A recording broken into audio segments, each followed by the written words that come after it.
Hello, Senator Lautenberg. My name is Nia Holston, and I'm a student at Timber Creek Regional High School in Ariel, New Jersey.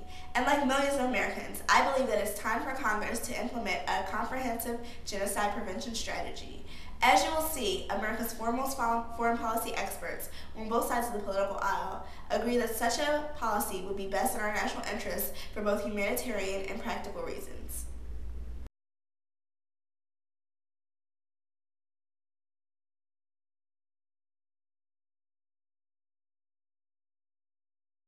tumaze kwambara papa baraje nawe yabyumvishije abaraje aratubwira ati bana banjye tugiye gupfa atubwo birarangiye nyine bagiye kudutemagura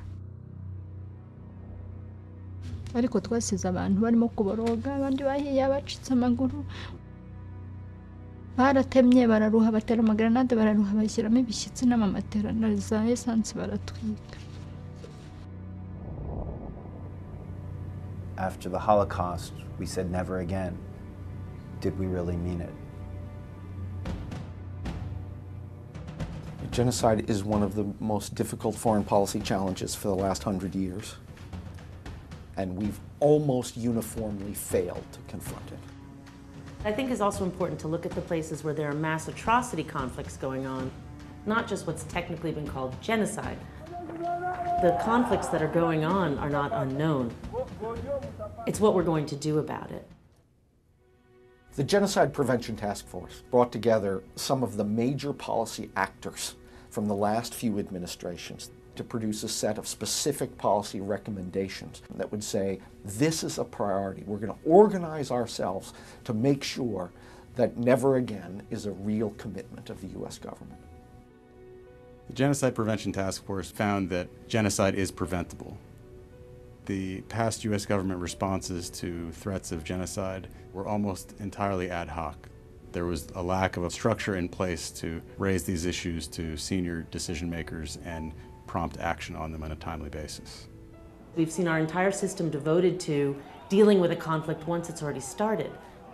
Far easier, less bloody, less expensive to try and intercede when you see the roots of these conflicts.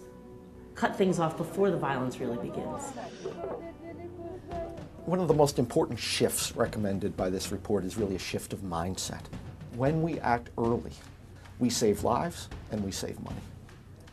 Preventing genocide is not only something we should do for humanitarian reasons or for moral reasons, but that it's actually in the U.S. national interest to do so. When we see genocide take place, it fuels instability in corrupt places where we see other kinds of problems that threaten our interests. The American people actually do care about preventing genocide. There's a growing sense of people of conscience that we're not going to let this continue. We're well aware that Congress cares about this, but they also have to have the tools to do something about it. The GPTF recommendations are giving our leaders the tools to be able to succeed. This time when we say never again, it's a pledge to ourselves that we are going to proactively do what we can to take that pledge seriously. If these recommendations were put into law, there's no question that we'd have a better chance at saving lives. When basic human rights are violated, it concerns us all. And when we have the ability to protect them, we have a responsibility to do so. Stop genocide for once and for all!